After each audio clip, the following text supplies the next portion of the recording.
Hello, marvelous gang. Today, we're flapping our way into the greatest horror movie icon ever, Dracula. Dracula is an extraordinary ancient vampire with some of the hottest titles to his credit. Prince of Darkness, the King of the Vampires, Son of the Dragon, what have you. I mean, some villains have a tough time getting just one. He oozes charm and stature, but always seems to fall short of his age-old wisdom at the sight of blood. One of the longest-running movie franchises ever, Dracula's appeal has stood the test of time. Dracula's story has been rehashed and rebooted countless times, from the original Dracula film, which is almost a century old now, to Nosferatu, all the way to the 90s Bram Stoker Dracula and counting. One would think the fans have had enough, but Dracula's popularity seems to be as immortal as him. Today, we're counting down our picks for the most impactful and exciting takes on Dracula with the top 20 Dracula movies of all time. Real quick before we go on, if you like our content, please support us by subscribing. It's a small click for you, but it means a lot to us. Thank you. Now, let's get into this classic mega character created by the incomparable Gothic horror writer Bram Stoker. And kicking off the list,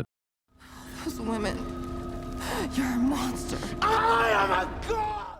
The Invitation, 2022. A young girl, Eve, is still in grief about her mother's passing when she's approached by a distant cousin who invites her to a family wedding. The wedding is a grand-scale affair in the English countryside, but soon Eve begins to sniff a conspiracy. It's a whole Gothic vampire family scene being hosted in a nobleman, Walter de Ville's manor. While this flick didn't shake up the box office, it's an interesting look with a Jane Austen Gothic remix feel. The movie is a bit of a drag in its Dracula reveal. It's de Ville, by the way. The last name is a corny play on the word devil. Eve falls head over heels for this super hot Dracula, and the movie remains a sultry romance for like the first half. The climax comes with some Dracula's bride action, and thankfully, the movie becomes a full-fledged horror film by the end. We even get to see a scarier-looking version of Dracula that de Ville transforms into, giving the people their money's worth. While the film doesn't have the best storyline, it is still a beautiful piece of Gothic cinema. Count Dracula's Great Love, 1973. This Euro horror has a sleazy, almost absurd appeal. The movie opens in the Carpathian Mountains, where some men are carrying a man-sized crate into an old sanitarium. No points for guessing what or who's inside. Meanwhile, a stagecoach carrying 4 curvy women crashes somewhere over the Borgo Pass. The women find shelter in a mansion that was formerly a sanitarium building, and I'm sure you're beginning to connect all the dots right about now. Paul Naschy plays Dr. Marlowe, aka Dracula, who welcomes the women to partake in the weirdest sleepover ever. He falls for one of the women, and now she has to choose whether to be his immortal bride or reject him at the risk of offending him. This flick is about a hop and a skip away from the sexploitation genre, but you can't say the director Javier Aguirre didn't try. There's plenty of nudity and some gruesome violence, and Aguirre will make sure you get an eyeful as he zooms right into the red stuff. The movie also comes with a touch of sadism. We see virgins getting whipped so the whippers could lick up their chaste blood. Yeah. We'll give this film some points for being almost a good movie, only because it's so unique in its craziness.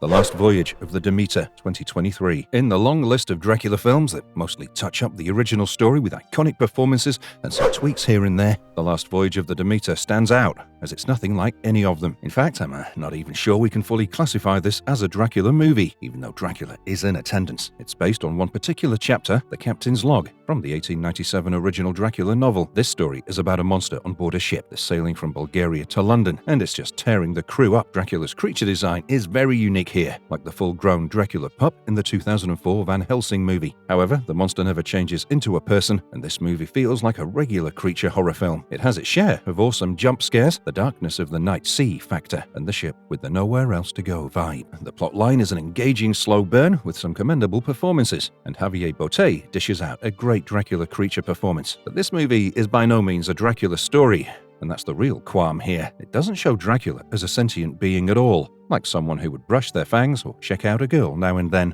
No, none of that. He's just a plain old monster. You will be flesh of my flesh, blood of Dracula, 1979. This Dracula adaptation by John Badham doesn't always get the attention it deserves, but we're here to enlighten the fans who may have let it slip through the cracks. This film has a big romantic arc. Count Dracula is seriously into his women and goes through a few while he looks for a suitable bride for himself. The story begins with his arrival in England, leaping over the entire Transylvania and ship Voyage passage. Dracula meets Jonathan Harker, Professor Van Helsing, Lucy, and Mina. Dracula is so endearing in this film, as he romances young Lucy that you'll even find yourself himself rooting for him, turning a squinty blind eye to all the killing he gets up to. It doesn't help that Van Helsing, played by Laurence Olivier, is not half as magnetic a character as he's supposed to be. Frank Langella, on the other hand, is an excellent seductive Dracula who can do threatening behind closed doors just as effortlessly as he does charming in public. So, Dracula feels like an anti-hero for a bit in there. This film's worth checking out to see Dracula as the ladies' man, with a clear edge over Harker and Van Helsing. It is our time. The Monster Squad, 1987. Who doesn't need a bit of cheesy fun every once in a blue moon? Or full moon, if your funometer is above average. The Monster Squad is just pure elemental entertainment. Wolfman, the Mummy, and the creature from the Black Lagoon all come together to fulfill Dracula's plans. In their way stands a bunch of misfits, 12 to 14-year-olds, and their new buddy, Frankenstein's monster. The movie is for anyone and everyone looking for a junketing ride, but it can be a bit of an 80s shake-up for modern content watchers. It has some risky language, sex jokes, fat jokes, impalement scenes, not to mention underage smoking. One of the kids actually rolls up on his push bike with a leather jacket, slick back hair and all, flicks a match over his boots, and lights up a ciggy. It's all in fun and games, but if you find that kind of humor jarring, you better skip this one. Duncan Rager plays Dracula, and Tom Noonan plays our favorite friendly Frankenstein's monster.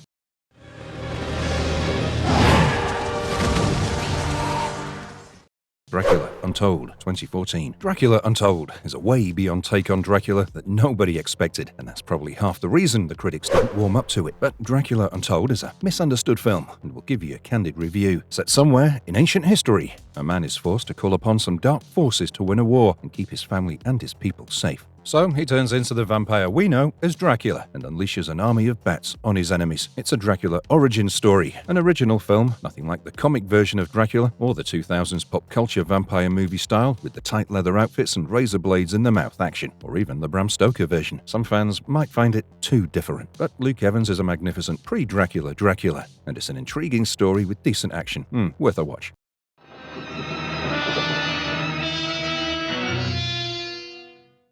Taste the Blood of Dracula, 1970. Taste of Blood was the fifth Dracula film by Hammer Productions, a long-running Dracula franchise, and the fourth one to star the awesome Christopher Lee in the lead. The story goes, three elderly dudes looking for excitement in their rich, mundane lives link up with Lord Courtly, who was once Dracula's loyal servant. Courtly takes them to an abandoned church where he wants them to partake in a blood-drinking ceremony, but they refuse. Courtly drinks the blood himself, falls to the floor, and the men stomp him out for some reason and run off. But Dracula rises through Courtly's dead body and swears to avenge his servant, Courtly's death. This moment is a bit of a question mark. I mean, if the servant didn't die, Dracula would never have risen from the dead. So, why is he so angry? Anyway, he goes about systematically killing the three guys, and they're just awful jerks anyway. So we watch the whole thing with quite some satisfaction. There are also some young people frolicking around, the three men's kids who turn into vampires and help Dracula out. And Alice, played by Linda Hayden, is terrific as the girl who gets away from the bite. Fun fact, apparently, Christopher Lee was so fed up with playing Dracula that he wanted out. So, initially, the movie wasn't even written with a Dracula character, but the distributors weren't too chuffed with that idea. Thank you, distributors, for putting your foot down and saying you wouldn't even put the movie out if it didn't have Lee. So Lee begrudgingly became the Dracula again, and he was amazing, as always.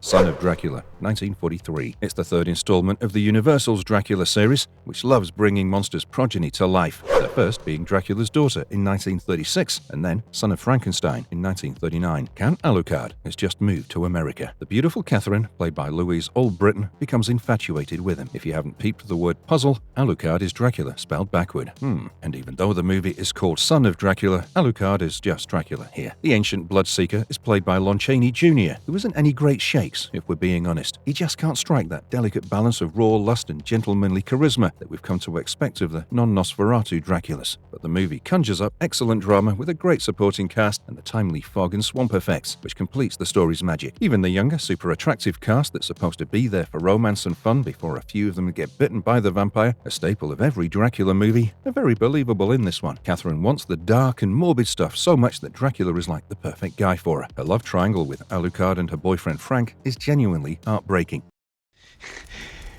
You tried to trick me! Shadow of the Vampire. 2000. Shadow of the Vampire is the most interesting Dracula spin-off movie you'll ever see and should be on your to-do list. The plot is a kicker. A Dracula movie director, F.W. Murnau, the fictional version, of course, decides to go full authentic and use a real vampire to play Nosferatu in his new film. It doesn't take long before Murnau realizes that he's made a giant boo-boo. The vampire becomes a menace, taking bites of his crew at will. John Malkovich plays Murnau, an insane visionary director who wants perfection on screen and is willing to go to any lengths to achieve that. There's an instance after the vampire bleeds off Murnau's cameraman on set when the miserable Murnau goes to him and cries, "Why him? Why not the script girl?" And the vampire replies, "I'll eat her later." The film is like a wild, morbid comedy with some deep moments from the vampire, played by Willem Dafoe. The vampire is named Max Schreck, which was the name of the pioneer actor in the first Nosferatu film ever. Schreck was so good in that role that this movie reprised him as a real vampire. Fun fact, this film was produced by undoubtedly one of the best action stars and actors ever, Nicolas Cage. Count Dracula, 1977. Many would tout BBC's Count Dracula as one of the most sincere adaptations of Stoker's novel. The movie opens with Jonathan Harker going to Transylvania to finalize a property deal via Borgo Pass. Though Dracula seems pretty calm and collected when they meet, he ends up imprisoning Harker just as he discovers what Dracula is actually about. He then moves to London to catch up with Harker's fiancée and sister, Mina and Lucy, and Van Helsing is left with the task of sorting out this fantastic mess. The women in the film, especially the vampires, are so alluring without any nudity, which had taken over the horror scene at that time, and Lucy's transformation into a vampire is just beautiful. Stylistically, the film is as bloody as it is sensual, thanks to Louis Jourdan, whose embodiment of Dracula exudes sex appeal. He cuts down on the savage and fury we expect from the titular figure, which was a tad disappointing. Also, the neon fangs and eyes, which came up here and there, was so odd. But aside from that, it's an enjoyable ride and a great holiday afternoon fix. I said, come back. Abbott and Costello meet Frankenstein, 1948. I reckon it's about time for some comic relief in the house. Abbott and Costello Meet Frankenstein is one of the most lit-up horror comedies ever created. A freight handler duo, Bud and Lou, happen to meet Dracula, the Wolfman, and Frankenstein's monster. What a day, huh? It's honestly a complete family film, something all age groups can enjoy. What makes this joint come together so well is that Bud and Lou are stupendous, funny, and always on point with their comedy. Even so, the monsters here are super serious. The main villain, that is Dracula, of course, is as sinister a presence as ever. There's even a fight to watch out for in this film. Dracula versus the Wolfman. Chick Young and Wilbur Gray are hilarious as Bud and Lou. We get Bela Lugosi back into his Dracula coffin, the first time since his 1931 iconic Dracula performance, and Lon Chaney as Wolfman. The comedy and horror mesh together like vinegar and oil in a salad. So good, you have to watch it to believe it.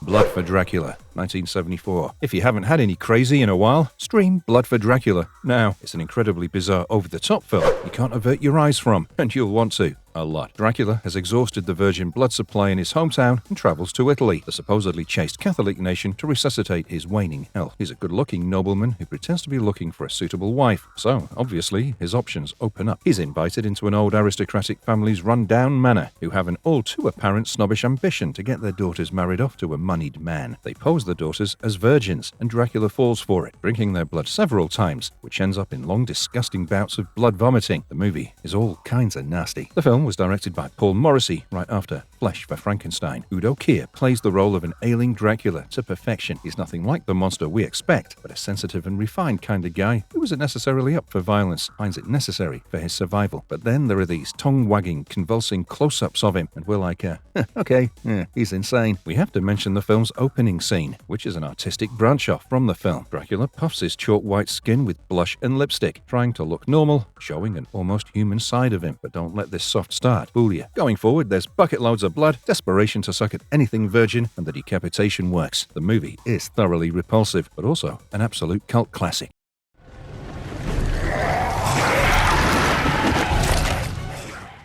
Van Helsing, 2004. Van Helsing is a massive monster mashup, with Dracula being the top villain of the lineup.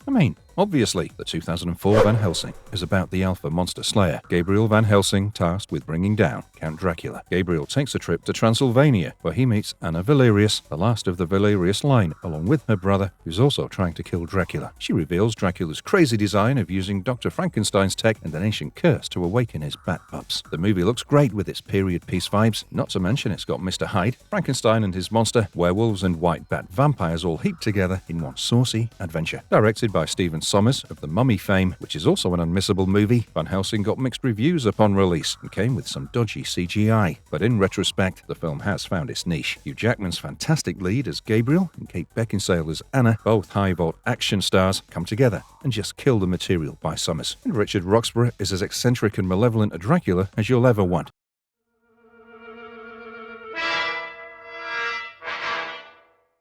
Dracula, Prince of Darkness, 1966. Two English couples are holidaying in the gorgeous Carpathian Mountains when they decide Count Dracula's castle is the place to spend the night. Despite all the red flags, with people telling them not to go there and the coach driver running off in fear, they still go to the eerie castle where Dracula's loyal servant, Clove, hosts them. Honestly, Clove is so seriously creepy that I'm not sure why anybody in their right mind would stay over at all. Eventually, Clove kills one of the men and hangs his bleeding body over Dracula's ashes, and Dracula is back to life. A great resurrection scene. Once he is his wholesome, undead self, Dracula decides to make the dead tourist's wife, Helen, his next lady. This is the third Hammer Dracula film, and Christopher Lee's second outing donning Dracula's coat and fangs. Though Christopher Lee is as menacing a Dracula as ever, he has no dialogue in the entire film, a testament to Christopher Lee's acting chops. Helen, played by Barbara Shelley, is a totally disturbing and hypnotic vampire. Overall, it's a classic Dracula escapade and a must-watch. Now my revenge is complete. Dracula Has Risen from the Grave, 1968. This is the fourth film in the Hammer Dracula series, and Christopher Lee returns as the Prince of Darkness in what is arguably his best performance in the Dracula series. This is the continuation of the tryst with those four unfortunate English tourists. Remember those poor sods? Yeah. But this is not an adaptation of the classic, but an original film. This time around, Dracula's risen from the grave without sacrificial blood, but just by the blood of a priest's head wound. So he gets up and about, wreaking havoc in Transylvania to score the blood he needs right away. The younger characters in the film are utterly likable. We've got Barry Andrews as Paul, and then there's Veronica Carlson as Maria, who's so stunning I challenge any guy to look away from her when she's on screen. Michael Ripper has a more significant role as a bar owner. And lastly, Christopher Lee stands tall with his usual commanding Dracula stature. At the risk of sounding cheesy, I'm gonna say it's bang-tastic. But you should know Lee personally didn't want to do this Dracula film either. Does he ever? Nosferatu, A Symphony of Horror, 1922. Nosferatu is a silent classic that stands on an island with very few works of cinematic art. The ever-strange and clawed Count Orlok wants his real estate agent's young wife for himself. I can already hear the Gen Z minds clocking. Why, is this an old silent film? No way! And I'd ordinarily agree. But this film has a fast and exciting screenplay, unlike some of the extended dramatic specimens of the pre-talkies era. Feels like a horror comic book has come alive. This film is the actual F.W. Murnau's unauthorized and unofficial adaptation of Bram Stoker's novel. Once you've seen the black and white visage with Nosferatu's hunchback, Flor's leading frame, led by his exaggerated shadow going up the stairs, you'll know just why Murnau had to make it, authorized or not. But considering the copyright infringement hell he went through afterward, it's a miracle that a singular movie print even survived, and we can watch this masterpiece today. Max Schreck plays the titular character, a grotesque, short, grimy-looking thing with tapering claws. Schreck is so convincing as this repellent, otherworldly monster that rumor had it he was actually Dracula. A shout-out to the 2000 Shadow of the Vampire movie. Did you know about the upcoming 2024 Nosferatu film? Oh yeah, that bad boy's releasing this year, and we're super excited for it. But it'll not be Nosferatu's first reboot.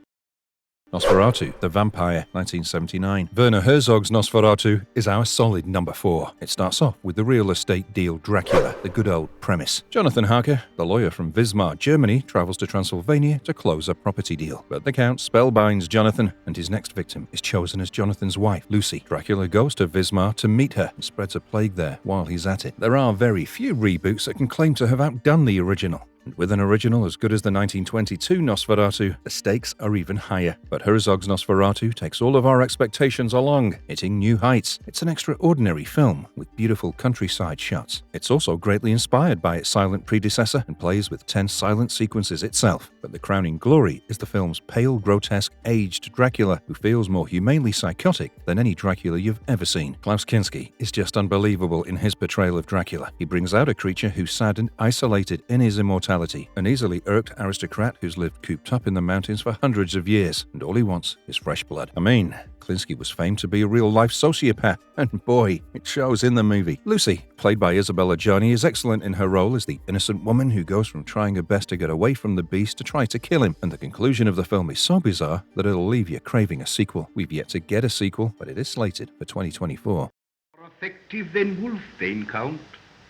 Indeed. Dracula, 1931. Dracula, this time a powerful and unforgiving vampire lord, comes to London to find young women with fresh blood. He likes the well-mannered socialite variety and is in complete predator mode, but there are some guys who obstruct his rampage. Professor Van Helsing and Jonathan Harker, who know Dracula's weaknesses. This classic marked the beginning of Dracula's descent into Universal's talkies era and was considered the Halloween favorite for the better part of the 20th century. The film even found a spot in the United States Library of Congress's film registry as a culturally historical and aesthetically significant work of art. Bela Lugosi is still the pale, black-cloaked man that comes to mind when we think Dracula, easily the most iconic Dracula artist to this day. Sorry, Chris Lee. Lugosi pretty much made the cut-out version of Dracula, right from the voice to the daunting and creepy facials, which became the blueprint for every Dracula that came after him, except Nosferatu. Fun fact, Bela Lugosi wasn't very good with English, yet when he did this character, he had to rely on expressing his menace otherwise, and he turned out to be out of this world expressive. His European background also lent a mysterious foreign quality to his Dracula. Now let's go on to the one that started it all.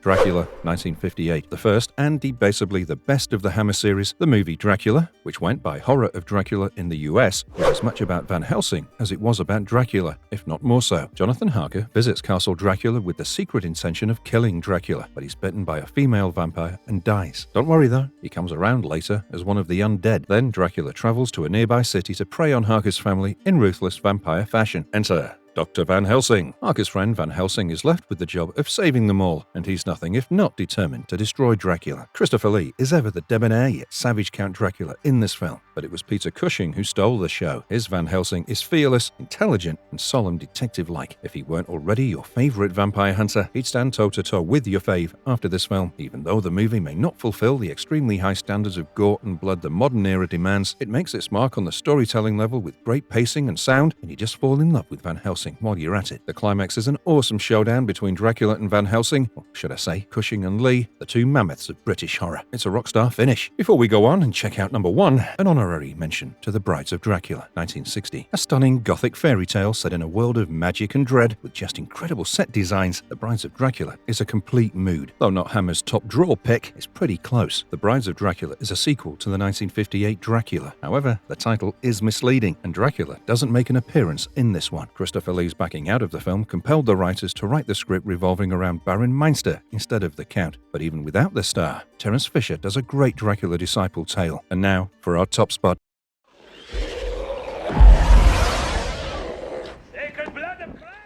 Bram Stoker's Dracula, 1992. As the title suggests, Bram Stoker's Dracula is one of the most faithful adaptations of Stoker's and simply one of the best horror films ever made. The age-old Dracula comes to England and causes chaos as he seduces Jonathan Harker's fiancée, Mina. The immortal Francis Ford Coppola directed the film with a haunting soundtrack that's placed so well it'll scare the bejesus out of you. Incredible Gothic atmosphere coupled with insane creature effects and the most blockbuster cast ever assembled. We've got Gary Oldman as Dracula, Anthony Hopkins as Van Helsing, a very, very young Keanu Reeves as Jonathan Harker, Winona Ryder as Mina Harker, and Monica Bellucci as Dracula's bride. Now, you must be thinking this movie is a diluted, lukewarm version of the classics. I mean, who needs a fresh story with that cosmic casting lineup, right? Wrong. This film is an entirely novel take on the classic horror romance. There's very little CGI because Coppola wanted it to feel as real as possible. Dracula is an expert shapeshifter in this adaptation, which is a shout-out to the novel. Aside from a common bat transformation, Dracula takes many different monstrous forms and even turns into green mist. Gary Oldman is fairly amazing to take a character that's been done so brilliantly so many times and absolutely crush the performance. He's just as obsessive and intense in the old, decrepit Dracula body as when his younger version romances Mina Harker, played by Ryder. Anthony Hopkins quickly climbs the ranks as one of the best Van Helsings on screen. In fact, the only piece that feels like a misfit, if you'll believe it, is Keanu Reeves as Jonathan Harker. If you've heard the British accent he puts on in this movie, yeah, you'll know what I mean. But we're gonna let that slide because, well, come on, it's Keanu Reeves, okay? Marvelous verdict, Dracula's movie renditions keep changing with the character in the storylines, transforming from unbelievably handsome and alluring to grotesque and sleazy almost to an absolute monster creature. However, we also have various demeanors within the commanding Count's portrayal itself, brought on by the different actors playing the Lord of the Vampires. Christopher Lee and Bela Lugosi always stand out. Not to forget the stellar offshoot created by the Nosferatu artists. We're eagerly awaiting the new Nosferatu film releasing this year, which will be under Robert Eggers' direction. We sincerely hope that it takes takes at least part inspiration from the bygone bald monsters. I'll end it off by saying that at least us fans can be assured of one thing: Dracula will be revived over and over again with blood and film reel. No doubt about that. So, which is your favourite Dracula movie, and was it on our list? Let us know in the comments. If you liked the video, please give us a thumbs up and subscribe to us if you haven't already. Stay safe now.